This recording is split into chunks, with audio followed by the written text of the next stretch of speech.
Assalamualaikum warahmatullahi wabarakatuh. Selamat pagi, semangat pagi untuk mahasiswa pendidikan biologi 2C. Nah, bagaimana kabarnya?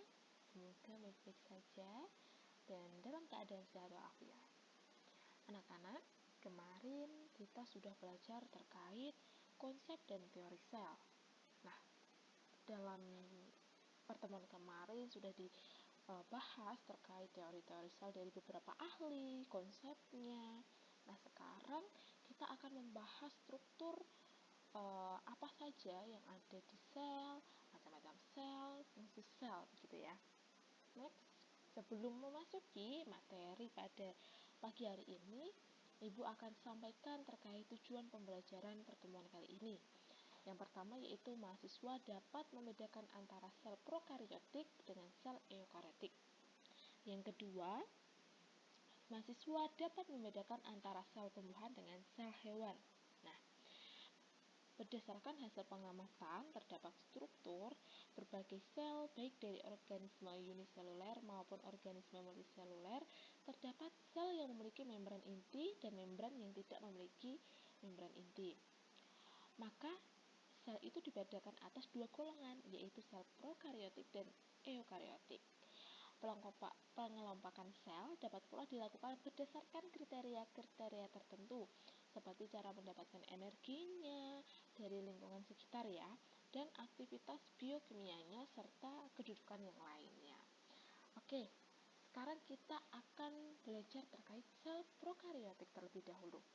Sel prokariotik adalah sel tanpa membran inti, sehingga materi inti berbatasan langsung dengan sitoplasmanya dan tersebar di dalam sitoplasma, sehingga tidak memiliki nukleus, begitu. Sel prokariotik juga tidak memiliki organel yang bermembran, sehingga strukturnya relatif lebih sederhana dibanding dengan sel eukariotik. Nah, prokariotik lebih sederhana daripada sel eukariotik. Untuk sel eukariotik kita skip dulu ya, kita akan belajar tentang sel prokariotik terlebih dahulu. Nah, contohnya apa saja sih Bu dari sel prokariotik tersebut?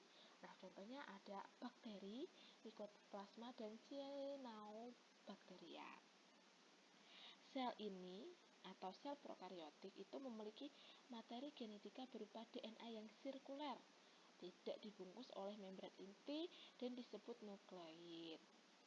Sel nukleid terdapat DNA lainnya yang juga sirkuler dengan ukuran yang lebih kecil disebut plasmid, sehingga besar sel prokariotik memiliki dinding sel. Sebagian besar sel prokariotik memiliki dinding sel. Nah, itu tadi terkait penjelasan dari sel prokariotik. Untuk selanjutnya kita akan membahas terkait sel eukariotik. Nah, sel eukariotik adalah sel yang memiliki membran inti sehingga terjadi pemisahan ruang atau kompartemen antara inti sel dengan sitoplasma. Nah, untuk sel eukariotik tersendiri itu memiliki materi genetik atau DNA yang berada dalam inti dan dibungkus oleh membran sel. Sel eukariotik mempunyai sejumlah organel dengan fungsi tertentu yang spesifik. Gitu-gitu.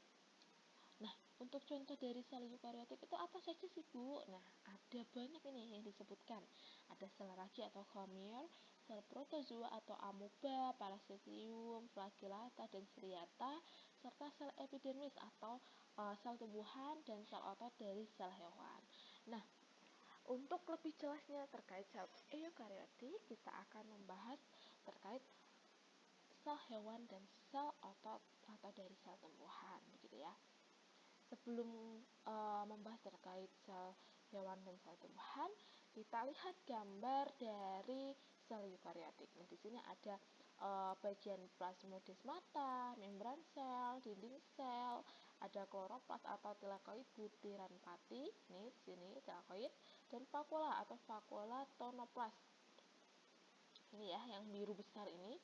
Ada mitokondria yang seperti benang-benang kecil, peroksimom yang kecil biru ini, ada sitoplasma, ada vesicle Golgi, badan Golgi, ini ada badan Golgi, retikulum endoplasma yang kasar itu yang mana? Ayo, yang ada bulu-bulunya, betul. Ada nukleus. Nah, nukleusnya ini ada polinukleus, selubung nukleus, dan nukleus. Nah, yang ini titik-titik kecil ini adalah ribosom, dan yang ini adalah RE halus, begitu. Ini yang biru juga ada vesikel Golgi lagi, dan ini ada sitoskeleton. Oke. Untuk gambar sel eukariotik bisa dipahami ya anak-anak. Kita next ke sel prokariotik. Nah, sel prokariotik tadi contohnya apa anak-anak? Masih ingat? Ya, bakteri. Nah, di badan bakteri ini ada kapsul, dinding sel, membran sel. Ini ada warna merah, kuning, hijau, sudah seperti traffic light. Nah, terus ada sitoplasma, biru ini ada ribosom, kecil-kecil, butiran biru-biru ini. Terus ada plasmid, merah. Ada pili. Ayo, apa itu pili? Pili seperti flagel, bukan flagel, yang bulu-bulu halus untuk berenang.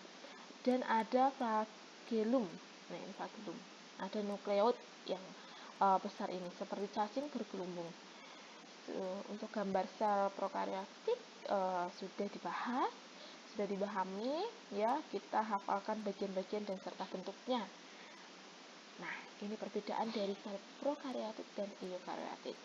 Untuk sel prokariotik itu tidak memiliki selubung inti, sedangkan eukariotik punya. Sel prokariotik DNA telanjang, kalau eukariotik terikat protein. Sel prokariotik memiliki kromosom tunggal, sedangkan eukariotik ganda. Prokariotik tidak ada nukleus, sedangkan eukariotik mempunyai. Dan untuk pembelahan prokariotik itu secara amitosis, pembelahan eukariotik pembelahan secara mitosis.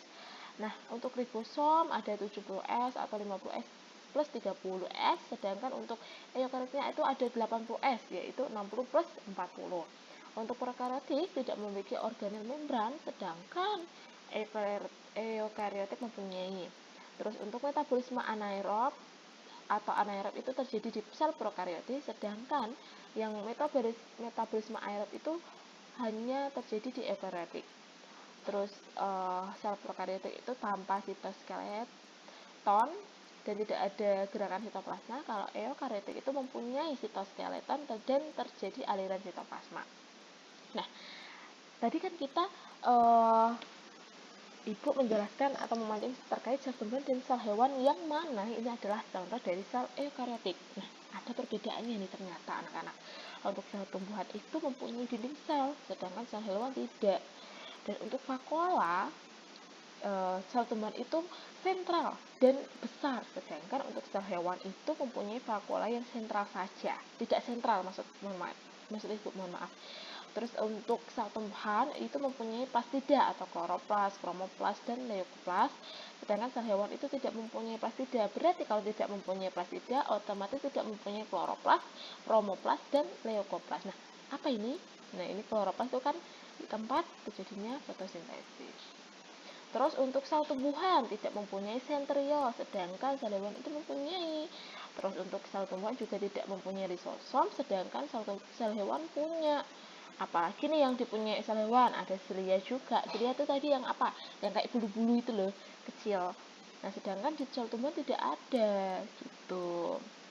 Oke, itu tadi penjelasan terkait struktur dan fungsi sel. Anak-anak bisa memutar kembali video ini untuk mereview, untuk menajamkan pemahamannya bagi tadi yang masih kurang paham terkait penjelasan Ibu yang di awal maupun yang di tengah, begitu ya. Tetap semangat untuk pembelajaran pertemuan selanjutnya. Ibu ucapkan terima kasih atas perhatiannya.